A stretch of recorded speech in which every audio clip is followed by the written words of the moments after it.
Bien, hoy vamos a hablar les voy a hacer una pregunta. ¿La muerte es un acontecimiento?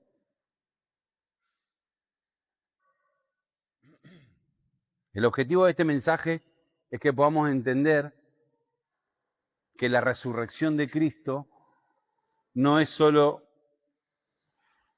que nos consuela, ¿no?, frente a la muerte, sino que también redefine nuestra misión, nuestro objetivo en esta vida. Y yo sé que muchos de nosotros, cuando todavía no estamos maduros en el Señor, llegamos con algunos objetivos. Pero el Señor después lo va redefiniendo, obviamente para bien.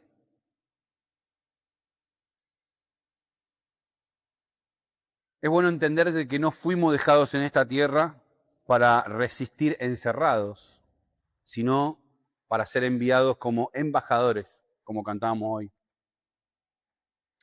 Embajadores del cielo en un territorio que ya está recuperado. Cuando Cristo murió y resucitó, no solo venció un hecho humano, un hecho biológico, sino que rompió el monopolio de un régimen. Ahora lo vamos a ver con ejemplos prácticos. Así no nos ponemos tan abstractos. Dijo Fantino, bajámelo a tierra para el que está arreglando un 11-14 en Entre Ríos. Yo lo voy a hacer, quédense tranquilos. Por eso, como iglesia, nosotros no tenemos que vivir escondidos del mundo ni esperando pasivamente un fin. Otro día hablaremos de cuáles eran los últimos tiempos para los apóstoles, ¿sí? Sino avanzando con autoridad. Avanzando con autoridad en lugares donde la muerte quiso definir la historia, pero hoy alguien tiene la llave de la muerte. Quiero hablar de una historia, hay una historia bíblica que todos conocemos, pero que a veces la podemos leer desde otro ángulo, no la vamos a leer, todos la conocemos, y es la historia de Lázaro. ¿Cuántos no conocen la historia de Lázaro? ¿Alguien no conoce la historia de Lázaro? Buenísimo, así no la leemos. Si yo se las parafraseo, yo se las cuento. Créanme. Es una historia conocida, predicada, amada, ¿no? Pero cuando la miramos desde este ángulo, que lo vamos a mirar hoy, nos damos cuenta que no es solamente la historia de un amigo que murió, un milagro extraordinario, sino que es una ventana abierta para entender cómo Dios mira la muerte. ¿Sí?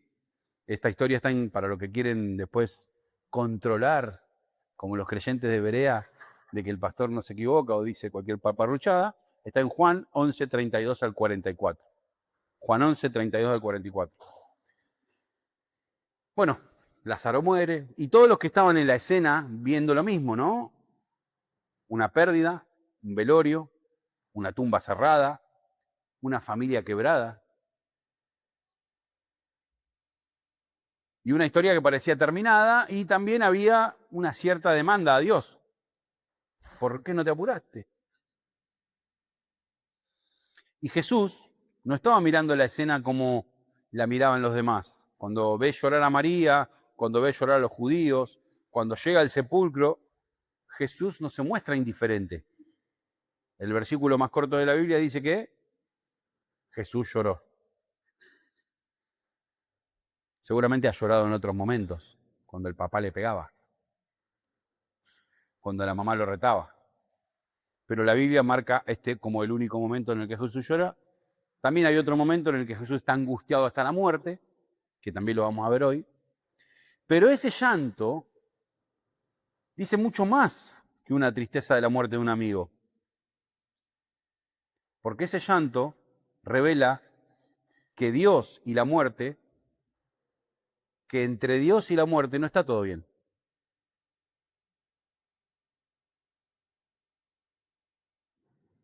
Dios no ve a la muerte como un proceso que Él puso para el ser humano. Ese llanto revela enemistad. Ese llanto revela y muestra que para Dios la muerte no es una experiencia natural desde el diseño original. No es algo simplemente natural. No es un detalle más en el recorrido humano. Nacemos, crecemos, nos desarrollamos y morimos. No fue así desde el principio. La muerte es intrusa. Y después vamos a ver un poco más. La muerte es enemiga. La muerte es la marca, el sello, el juicio del orden caído sobre la creación. Y vemos a Jesús llorar, pero no resignarse. Llora, se acerca, ordena que quiten la piedra y luego grita y que el Espíritu Santo nos muestre cuántos gritos tenemos que decir por dentro de esto. Lázaro, sal fuera.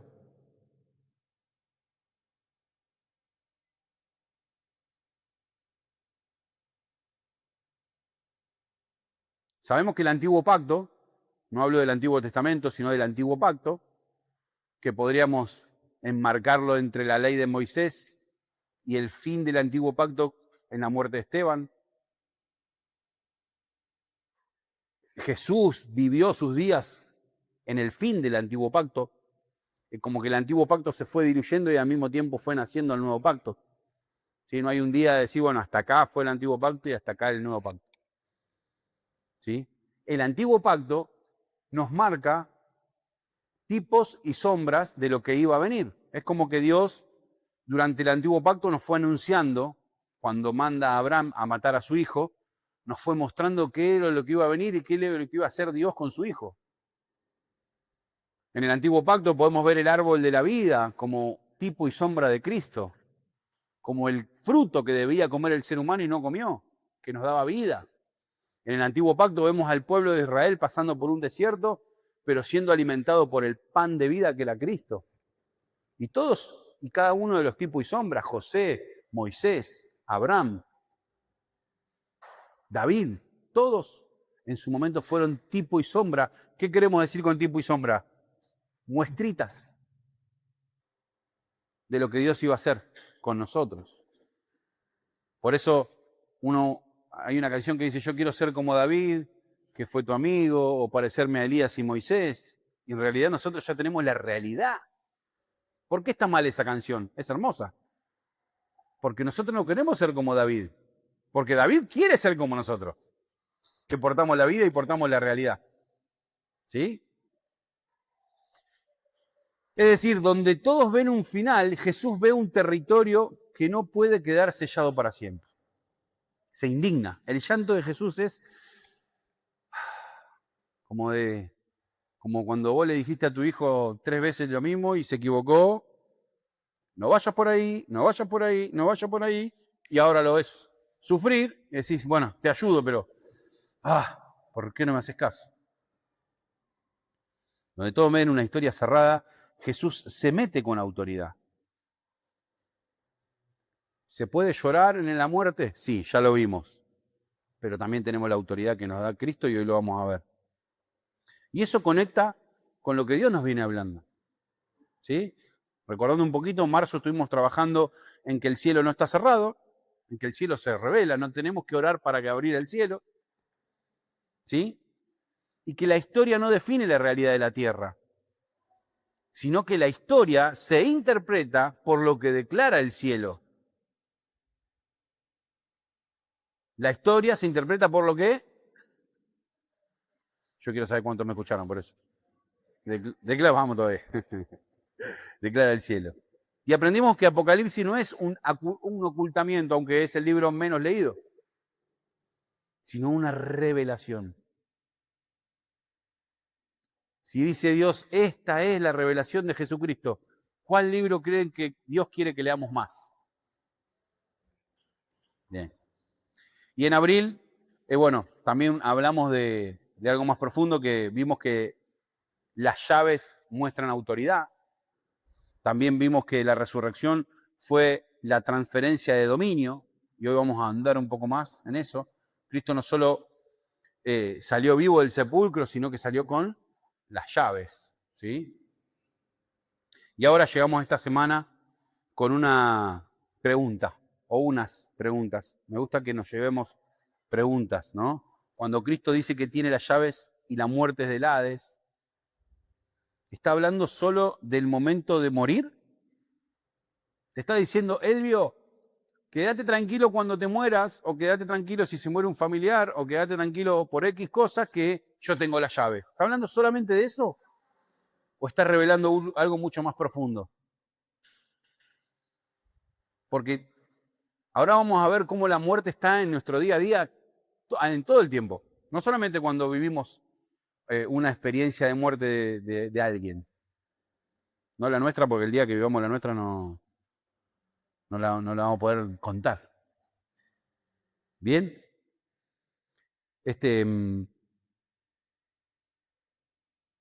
Si la muerte fue solo un hecho, entonces la tarea de la iglesia sería apenas acompañar el dolor.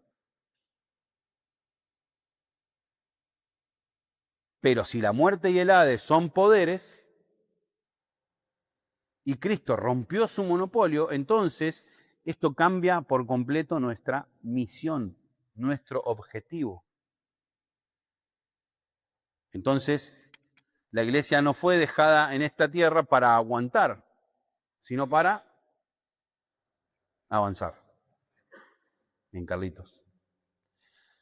Por eso hoy vamos a ver 3 verdades, dice así, pero son 3. Primero, que la muerte y el Hades no son estados ni momentos,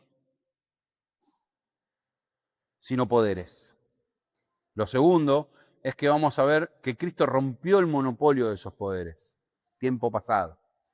Y lo tercero, que esto va a redefinir cómo nos movemos, cómo predicamos, cómo vivimos, cómo sentimos. ¿Sí? Así que rápidamente vamos a ir al punto número 1. La muerte y el Hades no solo son acontecimientos o lugares, son poderes. Vamos a Romanos 5, 12, 17. Todos los que tengan Biblia. Romanos 5, 12, 17. 5, 12 al 17. Dice así. Por medio de un solo hombre, el pecado entró al mundo. Y por medio del pecado entró la muerte. Y fue así como la muerte pasó a toda la humanidad. Por lo que todos pecaron. Así que cualquiera de los que estamos acá piense que no peca, lo hace mentiroso a Dios. Antes de promulgarse la ley, ya existía el pecado en el mundo. Es cierto que el pecado no se toma en cuenta cuando no hay ley.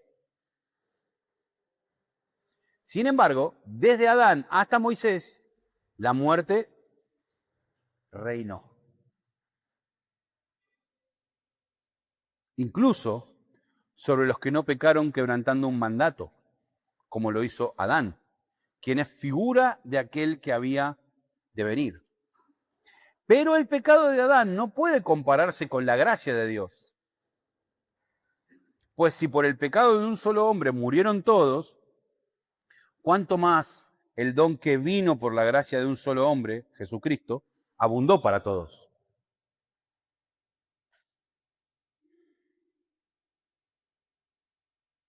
Tampoco se puede comparar el regalo de Dios con las consecuencias del pecado de Adán. El que lleva a la justicia tiene que ver con una multitud de pecados. Pues si por el pecado de un solo hombre reinó la muerte, con mayor razón, los que reciben en abundancia la gracia y el don de justicia reinarán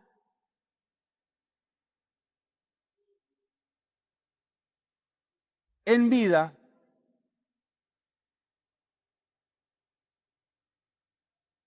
por medio de un solo hombre, Jesucristo. El que tenga oídos para oír, que oiga.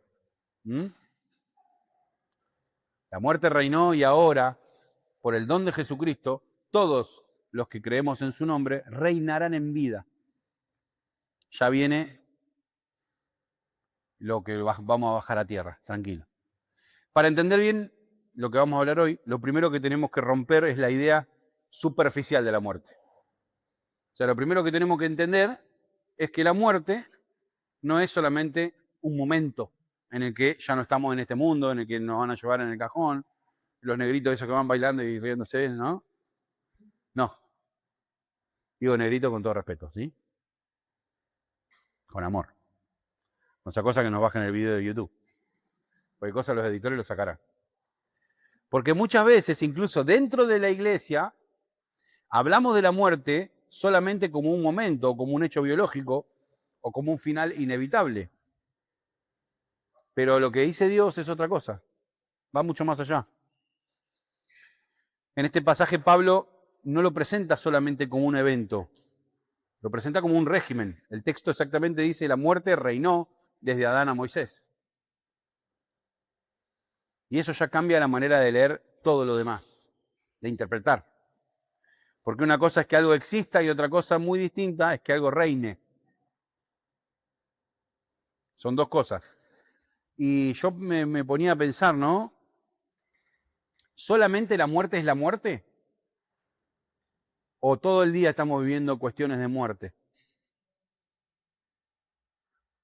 ¿Cuántas personas piensan, ay, me voy a morir? Este me va a matar, decía mi mamá cuando yo era chico. Me vas a matar, Elvio. Todo, todo síntoma de ansiedad es porque miedo a la muerte. Y seguramente nosotros tenemos síntomas de ansiedad.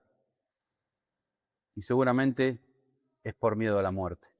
Traducido en, no voy a poder, voy a perder mi familia, voy a perder el coso. No veamos la muerte solamente como el hecho de morir, sino como en la vida cotidiana también la muerte acecha. ¿Sí? La muerte en la Escritura aparece como una experiencia no natural, no solamente como ese momento natural, sino como este enemigo que gobierna. Por eso, 1 Corintios 15, 26 dice, el último enemigo que será destruido es la muerte. Se presenta como un enemigo. No dice que la muerte es una experiencia natural, no dice que es simplemente una etapa, lo llama enemigo. ¿Sí? Es importante recalcarlo. Y eso explica por qué Jesús llora durante la tumba de Lázaro. Jesús no llora solo por el amigo que perdió, Jesús llora porque la creación está siendo violentada por un enemigo que no debería tener la voz cantante del final, ni el candado. Ya no lo tiene, en ese momento todavía sí. Entonces cuando la iglesia banaliza la muerte, le quita poder, le quita no poder porque no tiene poder la muerte, sino que le quita importancia. Cuando la iglesia banaliza la muerte y le quita importancia, la vuelve neutra o asume sin discernimiento, pierde sensibilidad. Cuando nosotros le quitamos importancia al hecho de la muerte, como haciéndonos los superados, sobre todo cuando hay alguien que está pasando por un proceso de muerte, proceso de muerte llámese a divorcio también. Proceso de muerte llámese no solamente a la muerte, sino a todo proceso que nos lleva a ese sentimiento de muerte. ¿Sí? Ayer veíamos, estaba estudiando un curso de oratoria y veía cómo el ser humano automáticamente entra en defensa, ya sea porque estás por chocar no sé, un barco con un iceberg, porque se está por caer el avión, o porque, no sé, empieza un viento fuerte, ¿no? Distintos niveles de peligro. El cuerpo lo asimila de la misma manera. Si viene un tiburón de frente, también lo va a asimilar de la misma manera. Va a haber un mecanismo de autodefensa. Bueno, los chicos capaz que son bomberos o alguno que tiene más experiencia podrá entenderlo mejor que yo, que solamente lo vi al pasar. ¿Sí? Pero lo que sí podemos entender que son momentos de muerte. Y más para nuestro cuerpo. Nuestro cuerpo activa un peligro que está pasando en ese momento. Por eso quizás nuestro cuerpo expresa de alguna manera... No, yo estoy hablando de que, viste, cuando tenés... ¿Eh? Sí que podés... ¿Sí? No sé cómo lo digo de manera... Acá tenemos al doctor que nos ayuda. Se afloja todo, ¿no? Entonces está el famoso dicho de todo. Y sí, porque nuestro cuerpo expresa así.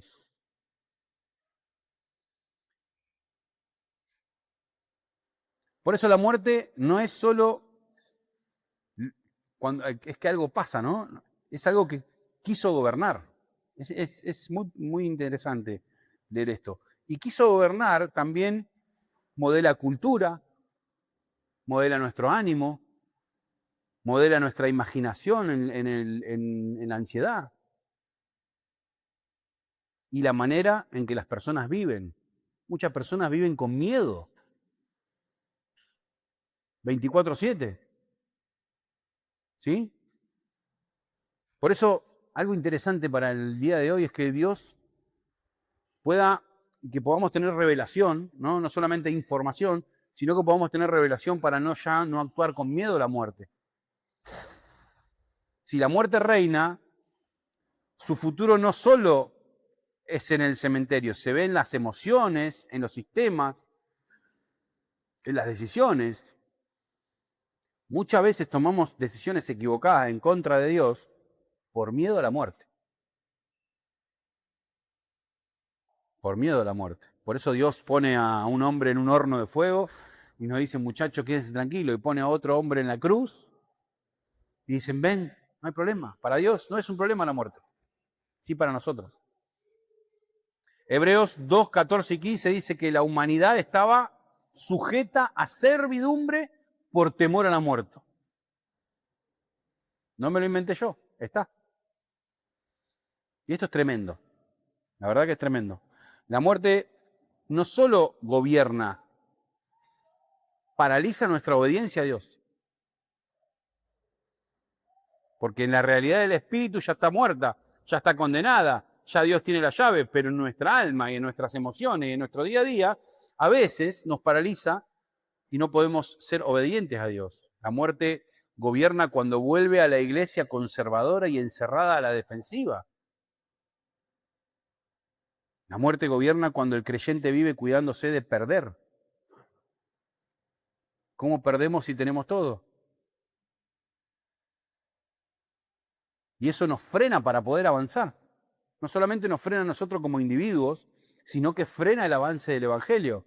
Acuérdense que el enemigo no es el enemigo nuestro, principalmente, es el enemigo de Dios y del reino eterno y del avance del reino y del propósito de Dios.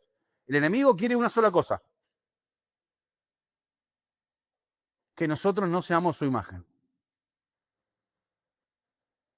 Cuando nosotros hagamos algo para poder ser la imagen de Dios, el enemigo va a estar ahí, tratando de pi, con ansiedad, con tristeza, con ganas de pecar, con esto, con lo otro, un montón de artimañas.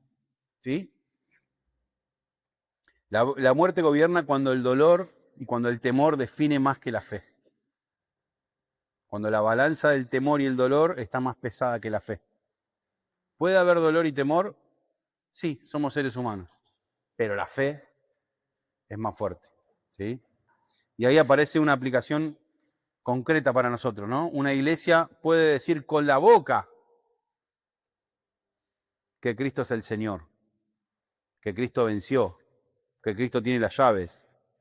Pero si emocionalmente sigue viviendo bajo el encierro, bajo la parálisis, bajo la resignación, bajo la falta de visión, entonces hay algo en este mensaje que todavía no se nos ha revelado. Y esto no es para venir y juzgarnos. Dios no quiere juzgarnos con esta palabra. Lo que quiere hacer Dios es que nos autoanalicemos. Che, ¿a dónde estamos?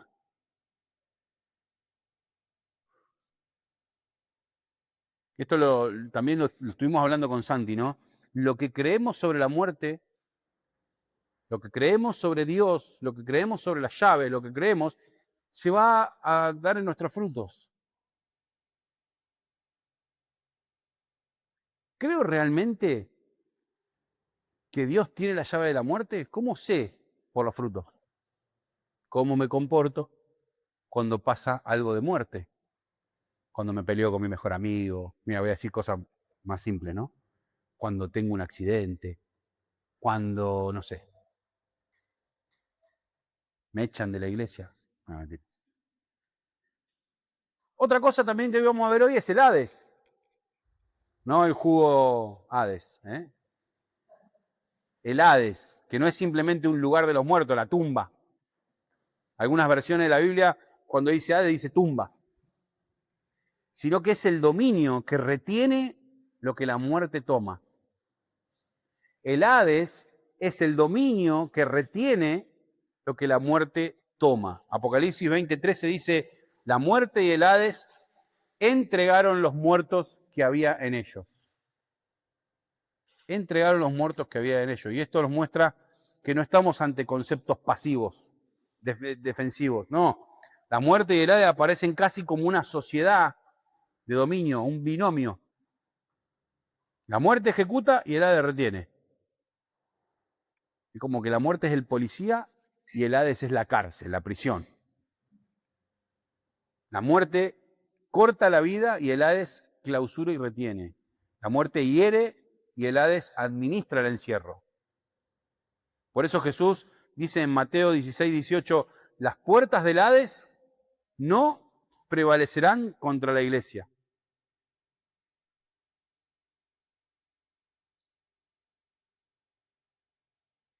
Este versículo tiene que marcar el destino de nuestro avance. Las puertas no son decorativas, Las puertas son hablan de control, de administración, de jurisdicción. Por eso el Hades no es tanto un punto geográfico, sino un territorio de retención, una estructura de encierro. Y eso también se traduce en lo espiritual. Hay familias que viven bajo encierro, encerradas en ese dolor, encerradas en esa muerte, en ese miedo. Una historia familias que también viven bajo historias que permanecen selladas. De esto no hablemos más.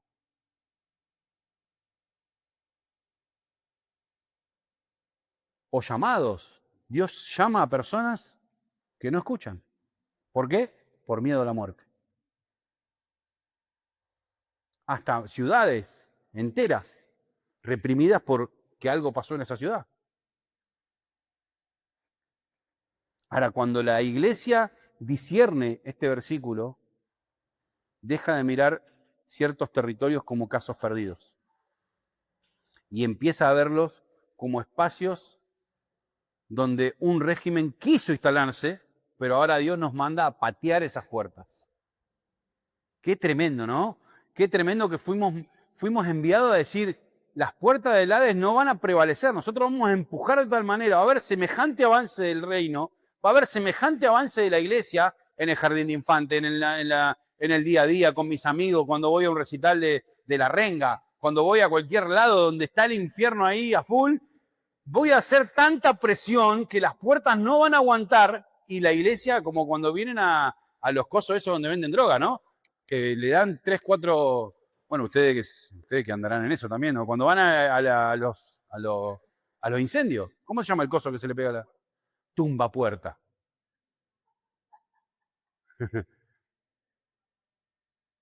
Estaría bueno, yo te tendría que haber dicho que traigas uno. Dice estado muy, muy, muy didáctico. Un tumbapuertas. El Señor nos está mandando con un tumbapuertas del Espíritu de Dios a tumbar la puerta del enemigo, amados. Y a veces parecemos que estamos ahí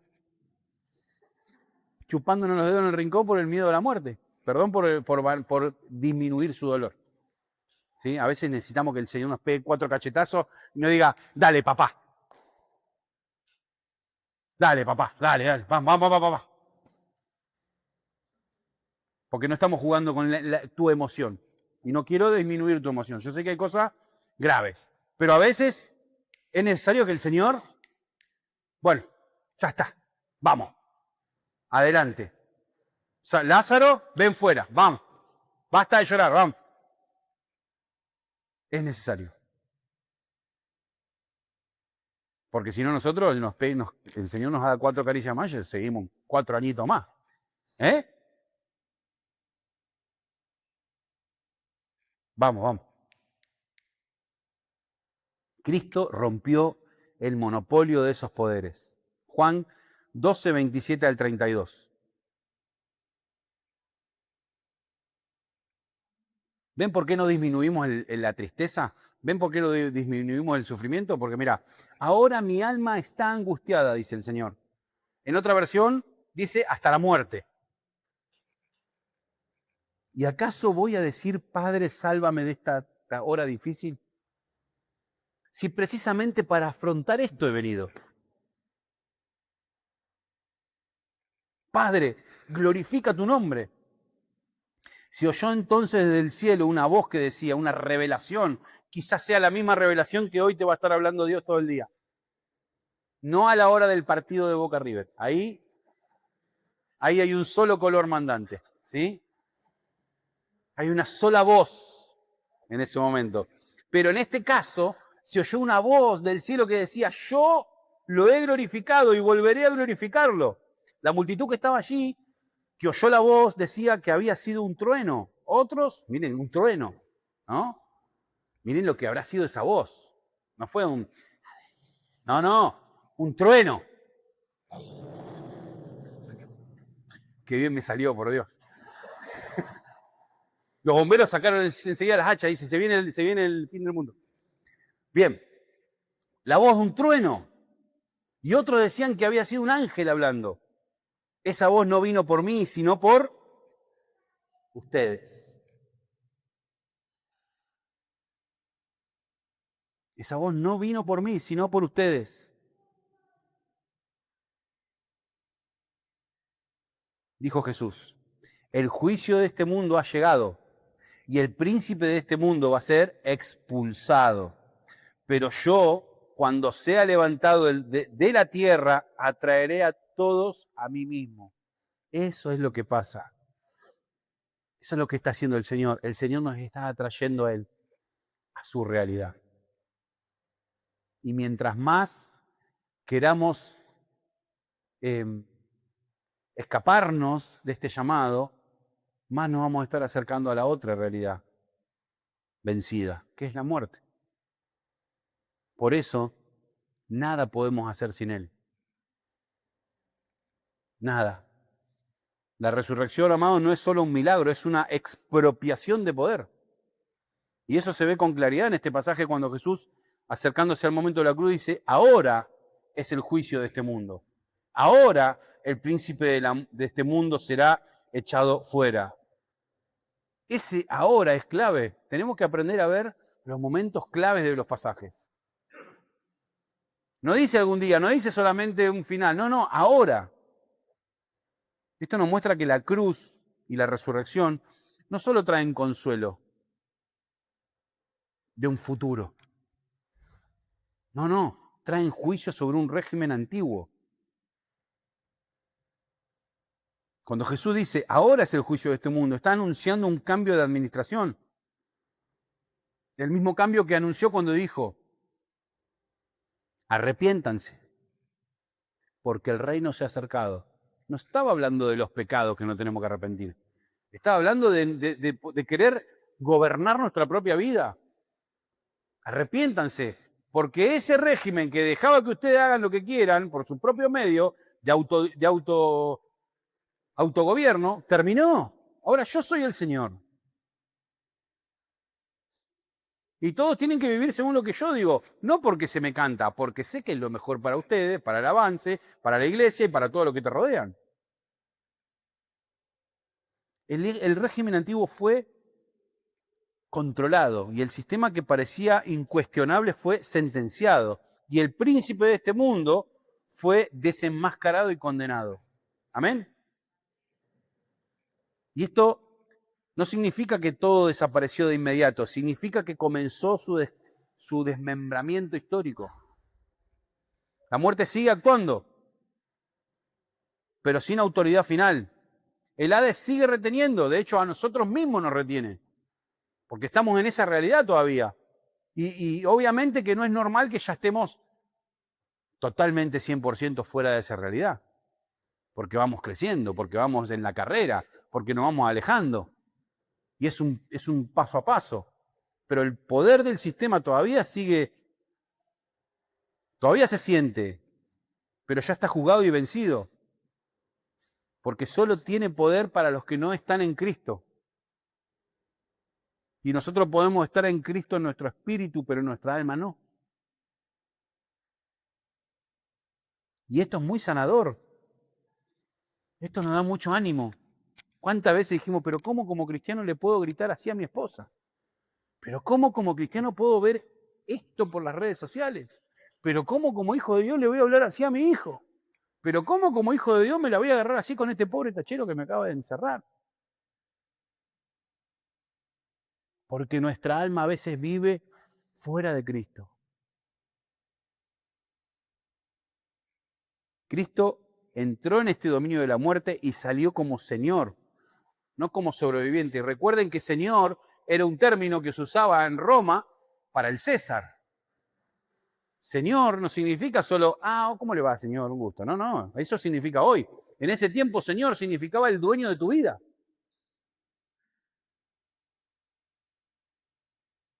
Ahí el Salmo 106.5 habla de la muerte como el país del silencio y como el lugar donde no se alaba a Dios.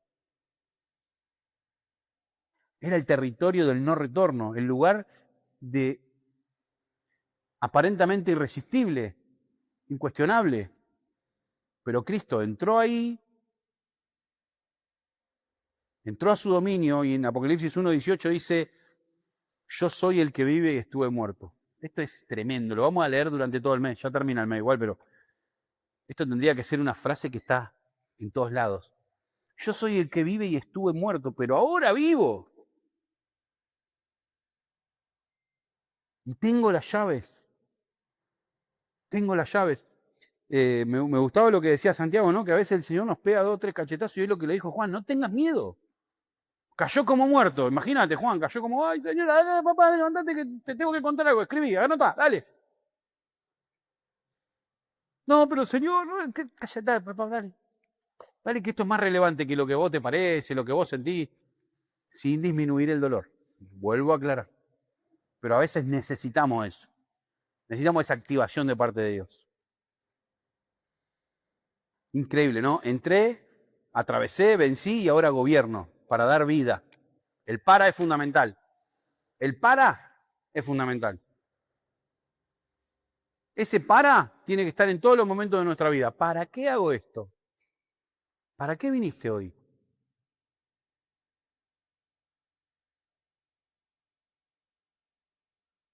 ¿Para qué tenés una familia? ¿Para qué trabajas todo el día? ¿Para qué te juntas con esos amigos? ¿Para qué estás estudiando? ¿Para qué trabajas? Dios salió con las llaves para dar vida.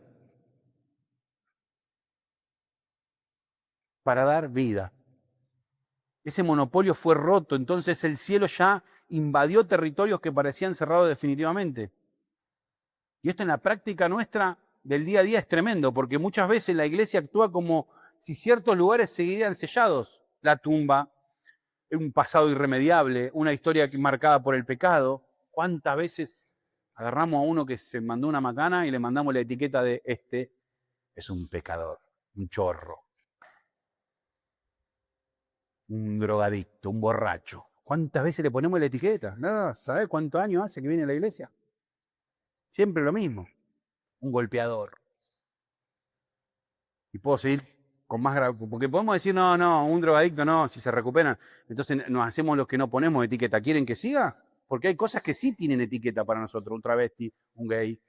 Y puedo nombrar cosas que para nosotros son muy graves y que esa etiqueta está ahí, muchachos. Porque una cosa es decir un asesino y otra cosa es decir un asesino de mi mamá. ¿No? Son dos cosas distintas. Eso también es sellar la muerte. Eso también es ponerle vivir desde el sello de la muerte. Pasados irremediables, una historia marcada por el pecado, una familia tomada por la desesperanza, hasta una ciudad endurecida. Esos lugares donde estuvo la Segunda Guerra Mundial, son lugares que son muy difíciles de que Dios pueda entrar, porque la iglesia todavía no se ha metido en esos lugares. Pero la resurrección del Señor marca otra cosa. Marca otra cosa, que el cielo ya entró en los dominios más oscuros de la creación. Y las llaves no solo cierran, ahora también abren. Abren tumbas, abren historias, abren destinos, abren dolores, abren personas que pecaron y sienten que todo está cerrado. Saben, yo les voy a contar algo. El 1 de noviembre del 2009 dejé las drogas. ¿Y sabés por qué me seguía drogando mucho tiempo? Porque pensaba que la gente iba a pensar de mí lo que siempre pensó, lo que era en realidad. Muchas veces la gente no sale de los lugares donde está porque las otras personas lo señalan y lo etiquetan. Quizás un golpeador no deja de pegarle a su esposa o a su otra esposa o a su tercera esposa porque ya lo tenemos como golpeador. Entonces ese es su lugar de seguridad. Y está encerrado en ese lugar. Obviamente que no estamos avalando el golpear a las mujeres. Acá tenemos un equipo que agarra golpeadores y los mete en una habitación un ratito y después ya lo largamos. Entonces, la pregunta ya no es solo ¿qué pasó con Cristo? La pregunta ahora es si el monopolio fue roto, ¿cómo debemos vivir? ¿Cómo nos tenemos que manejar en el día a día? ¿Cómo tiene que ser nuestro accionar? No acá adentro es re fácil. Acá adentro es re fácil manejarnos. En la célula, vamos al campamento de jóvenes, el Boy Scout de la iglesia. No, no, no. Esto es 24/7. En casa. La casa es un lindo lugar para practicar. Esto define la misión de la iglesia. Mira lo que dice Mateo 16, 13 al 19. Cuando llegó a la región de Cesarea de Filipo, Jesús preguntó a sus discípulos, ¿quién cree la gente que es el Hijo del Hombre? Y le respondieron, no, acá hay 3 preguntas en distintos ámbitos, ¿no? 3 respuestas. Uno dice que soy Juan el Bautista, otro dicen que sos Elías y otro que Jeremías. Y algunos dicen que sos un profeta, ¿no? Las distintas miradas del mundo sobre Cristo. Pero eso no terminó ahí, porque como que vos digas, ven ahora el Señor y nos haga esa pregunta. ¿Centro Cristiano Mar del Plata? ¿Quién dice la gente que yo soy? Y están los adventistas que piensan que está la gente que no cree, que dice que sos un chamullo, está la gente que, los católicos, que dicen que tu mamá tiene poderes sobrenaturales, Bien, le informamos al Señor cómo está el estado de nuestro avance. Entonces planificamos, ¿no? ¿Cómo le hablamos a este? ¿Cómo le hablamos al otro? ¿Qué actividad hacemos para este? Todo planificado. Pero ¿sabés lo que te dice el Señor? ¿Y ustedes? ¿Quién dicen que soy yo?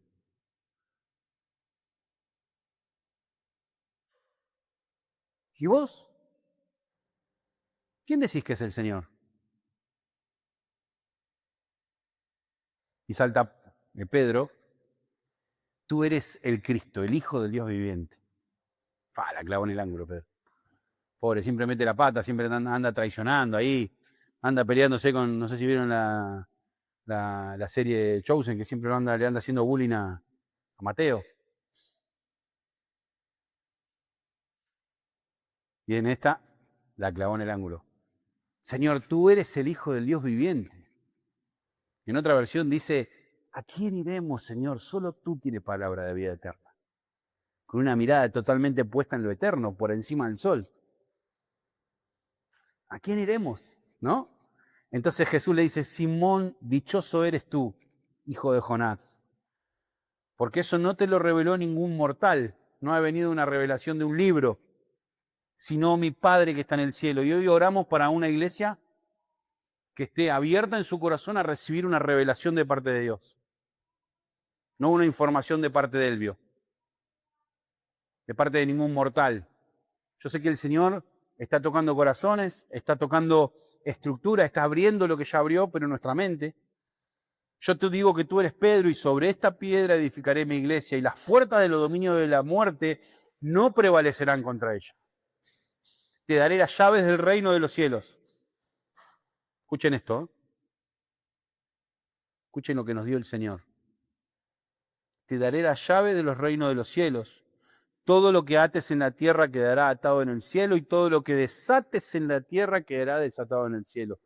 Este pasaje es merecedor de una cadena de mensajes.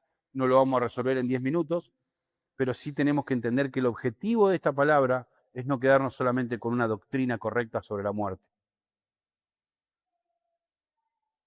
No quedarnos solamente con una emoción linda sobre la resurrección.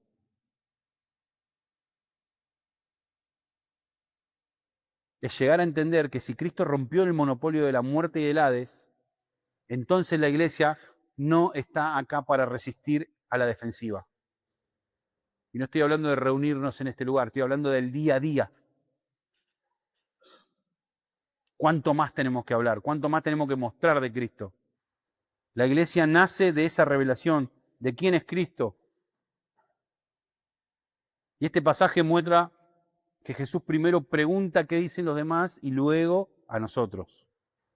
Sobre esa confesión, tú eres el Cristo, el Hijo del Dios viviente, Jesús edifica la iglesia. Y esto es importantísimo lo que lo entendamos, porque la iglesia no se mueve correctamente solo porque puede ver en la oscuridad. ¿No? A veces estamos como los soldados ingleses en Malvinas. Ellos veían en la oscuridad. Estamos así como, mirá, el diablo, mirá, pecado. No, no, no. No solamente nos tenemos que mover como que vemos lo que otros no ven. La iglesia se mueve correctamente cuando ve con claridad quién es Cristo.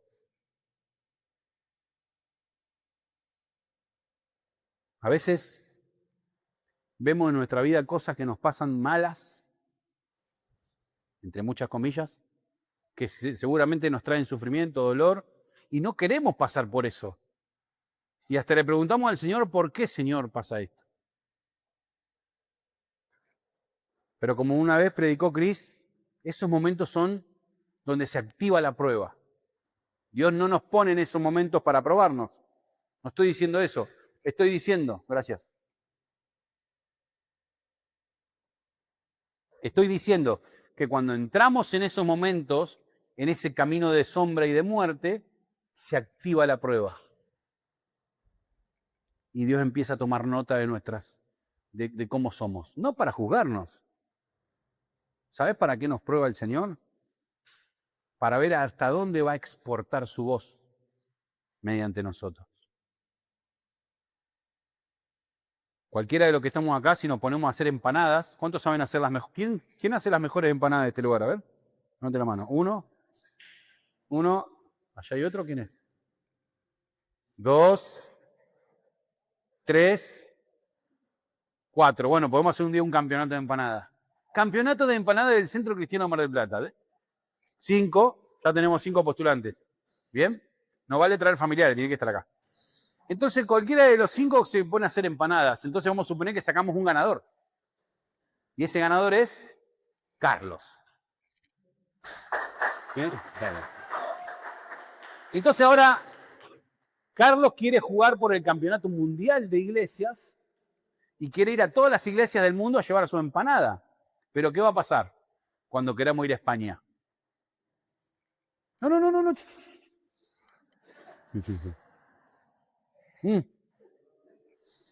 ¿Qué va a pasar cuando Carlos quiera ir a Ezeiza con su valijita y diga, Señor, ¿qué lleva ahí? Empanadas. ¿Qué le van a pedir? No, trazabilidad. Trazabilidad. Pero pará, ¿fuiste a Senasa? ¿Hiciste los documentos? ¿Hiciste los papeles? ¿Hiciste la habilitación? ¿Dónde haces las empanadas? ¿En tu casa o en un lugar habilitado y sin bacterias? ¿Saben cómo se llama eso? Estar aprobado. Y a veces nosotros pensamos que Dios nos quiere aprobar para nosotros. No, a Dios lo único que le importa es su plan. Y nosotros estamos dentro de ese plan.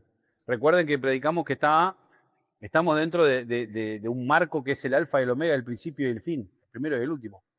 Todo está dentro de él. Así que si Dios quiere llevarnos a un nivel mayor de exposición, nos va a poner a prueba. ¿Y cuándo termina la prueba? Cuando salimos aprobados. Señor, tantos años sin trabajo. ¿Qué es esta prueba? ¿Qué es esta prueba? Esta prueba es que cada vez que encontrás un trabajo lo perdés. ¿Y cuándo va a terminar esta prueba? Cuando salgas aprobado. Muchos somos buenos creyentes en la iglesia, pero cuando vamos a nuestro trabajo no lo somos. Muchos somos buenos creyentes en la iglesia, pero cuando tenemos que tratar con nuestro empleado no lo somos. Entonces siempre tenemos problemas con empleados. Señor, ¿cuándo me vas a mandar un empleado como la gente? Cuando los trates bien. Y vas a salir aprobado. Cualquier semejanza con la realidad es pura coincidencia, ¿sí? Ah, ¿saben qué? Ah, no. Pensé que se me había apagado la computadora.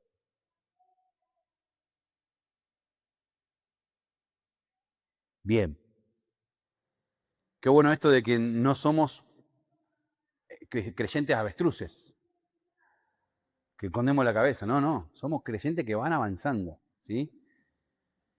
Las puertas del Hades muestran que la iglesia está llamada a avanzar, no solamente a aguantar. Esto ya lo hablamos, pero es bueno repasarlo. Entender que las puertas del Hades no van a prevalecer es una realidad. Es como yo te diga, che, entremos a esa casa. No dije que. ¿Por qué se imaginan cosas malas? No, no. Se está quemando, pero está blandita la puerta. Ah, listo, bueno, entras con toda la confianza. Eso es lo que nos está diciendo el Señor. Las puertas no van a prevalecer, tranquilo, muchachos. Señor, pero le pegamos 4 veces y no se abre. Porque no estás creyendo en mí. Es la quinta, claro, muy bien. A veces falta ese 10%. A veces falta ese 10%. Ahora, la autoridad de la iglesia no es nuestra, es del Señor. Él tiene las llaves y le dice a Pedro, yo te voy a dar las llaves para que todo lo que abras quede abierto y para que todo lo que cierres quede cerrado. Y en este mismo mensaje aparecen las llaves otra vez, la autoridad de atar y desatar, porque la iglesia sí participa de la autoridad, pero no es autoridad propia, autónoma o caprichosa. Acá no estamos para decir lo que nosotros sentimos. La verdadera oración antes de dar un mensaje, para todos los que vayan a dar mensaje el día de mañana acá o en otro lado, es, Señor, si hay algo que lo que voy a decir, que es de mi sentir y no del tuyo, poneme afónico, que me dé hipo, dame una señal, Señor. ¿Sí? El mayor respeto que tenemos que tener es por eso. ¿Sí? Así que esta autoridad es prestada, es delegada, no es nuestra. No es la iglesia de Elvio y Cristina, de Alberto y Mirta o de Juan y Majo. No, no, no. Es la iglesia de Cristo, muchachos. Es la iglesia de Cristo. Por mucho tiempo, hombres se levantaron con una bandera, hasta en fotos, a decir la iglesia de Juan y Eva. No quiero decir nombre porque por ahí pego un nombre que no es. Y Dios está terminando con todo eso. Yo me acuerdo que, no me acuerdo porque yo había nacido, pero me acuerdo que me han contado, y acá puede haber canas que sí se acuerden, que en el año 80, cuando se hizo todo el tema del reavivamiento espiritual que hizo Dios con Mar del Plata, que me contaron que el colectivo pasaba por Independencia y la gente caía. ¿Sí? ¿Alguien estuvo en ese momento? Bien. Yo no lo vi, pero acá hay testigos. ¿Sí? El colectivo pasaba por Independencia y la gente que estaba en la vereda caía. Pum, pum, pum, pum. Y ese avivamiento fue real. Ahora hay un avivamiento en donde Dios, porque claro, ¿qué hizo el hombre con eso? Nuestro mismo apóstol nos contaba que él hacía así y caía toda la iglesia. Y me dice, Elvio, imagínate lo que es eso para un ser humano. Hacían así y caían hasta la fila 20. ¿Qué? Llegás a tu casa y decís, lavá los platos. No digo que nuestro apóstol haga eso, ¿no? No digo que nuestro apóstol haga eso, pero claro, te pegan el orgullo en el... Entonces, ¿qué pasó con el ser humano, con ese avivamiento que Dios quiso hacer para que lo vean? No sé cuánto vieron la película El Señor de los Anillos, soy muy viejo. ¿Qué pasaba cuando Frodo se ponía el anillo? ¡Tuc! No, el ojo como que se daba cuenta. El malo, ¿Gordon era? O no sé cómo era. ¿Eh? Mordo. Y esto es lo mismo que quiso hacer Dios, que el foco esté en él. ¿Y qué hizo el hombre? Se enseñoró. Se enseñoró y llegamos a ver apóstoles con limusín y con seguridad.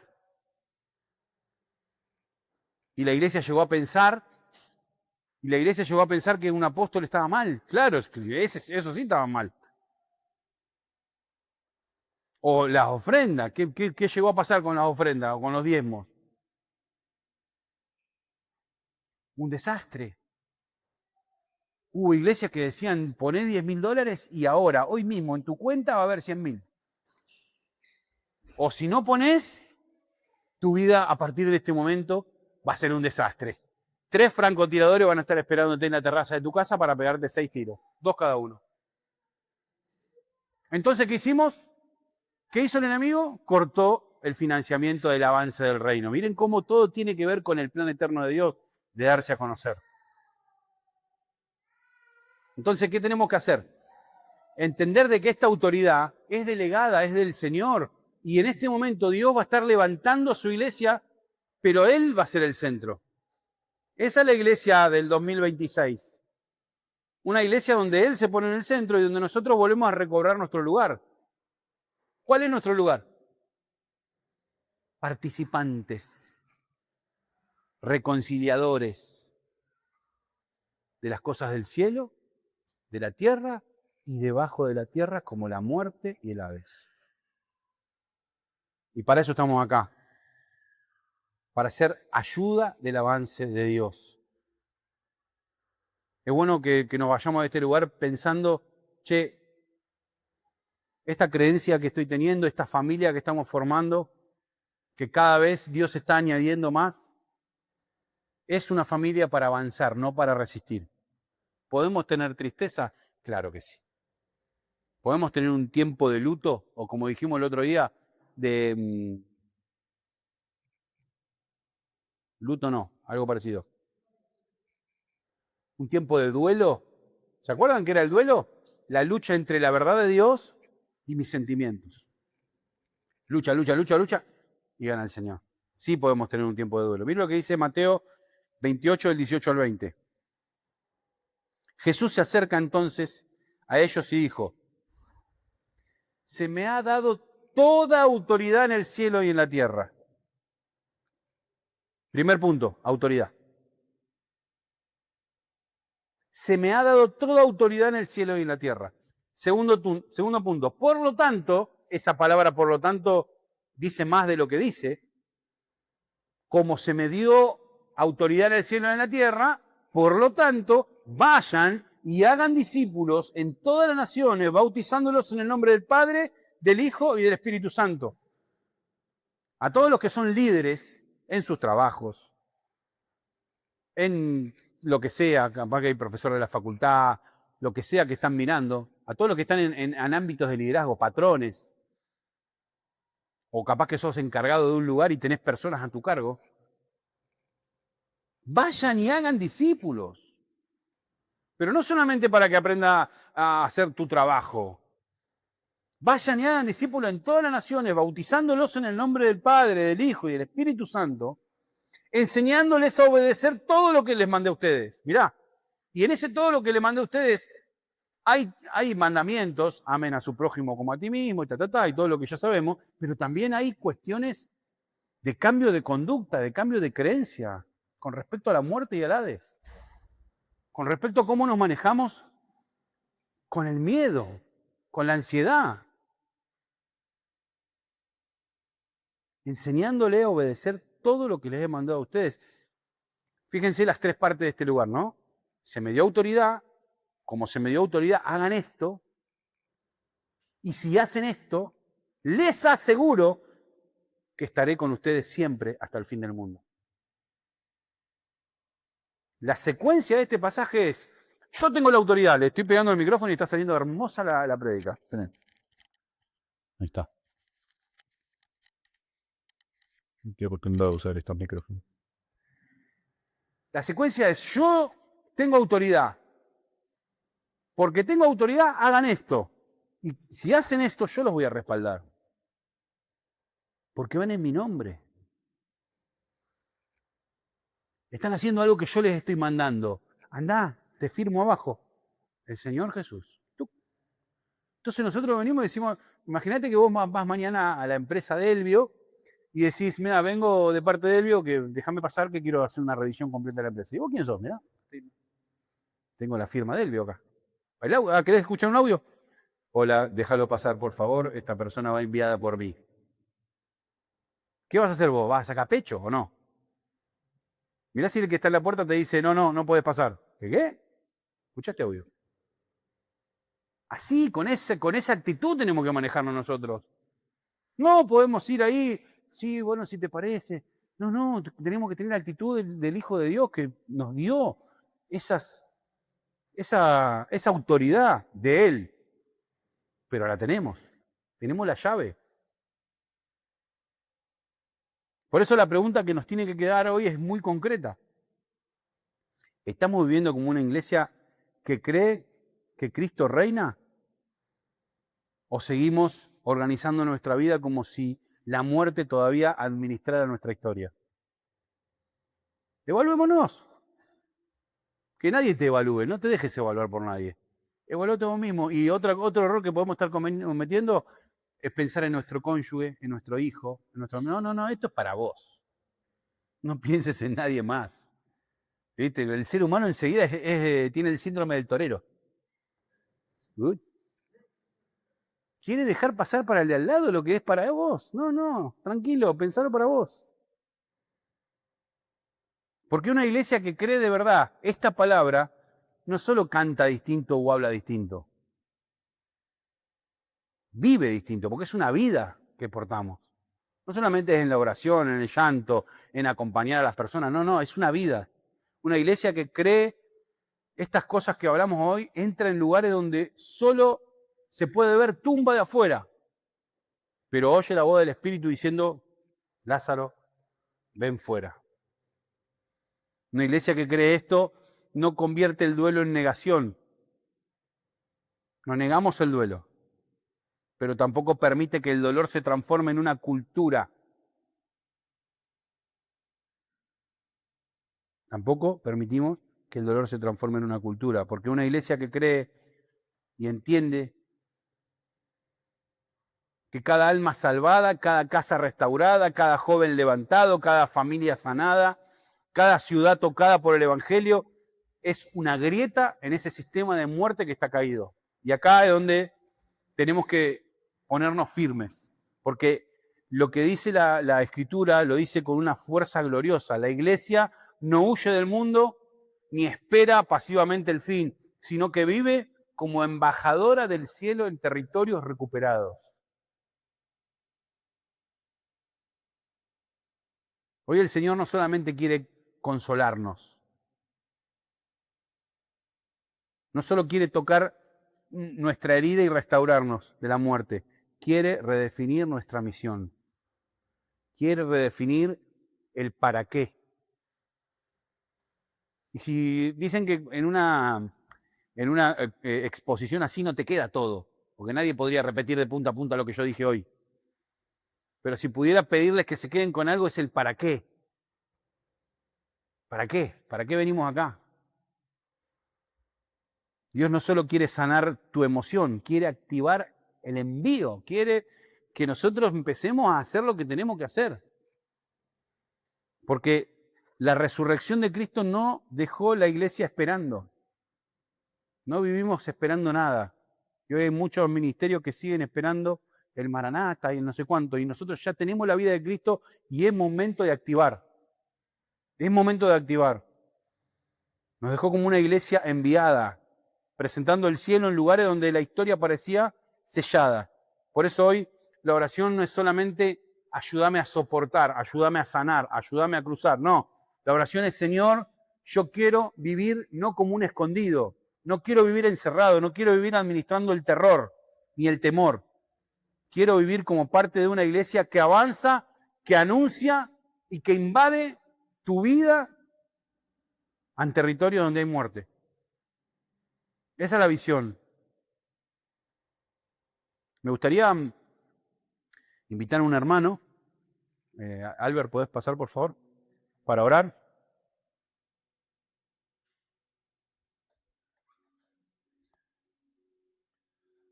Que podamos, pónganse de pie, que podamos pedirle al Señor que nos muestre más de lo que oímos.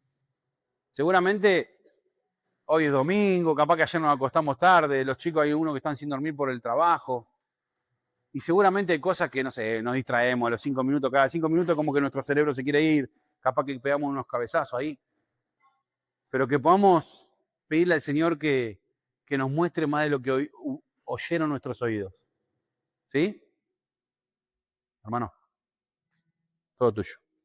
Amado Señor de las gracias. Gracias por las palabras pronunciadas en este lugar. Gracias, Señor, porque creemos que tu Espíritu Santo se te inspira.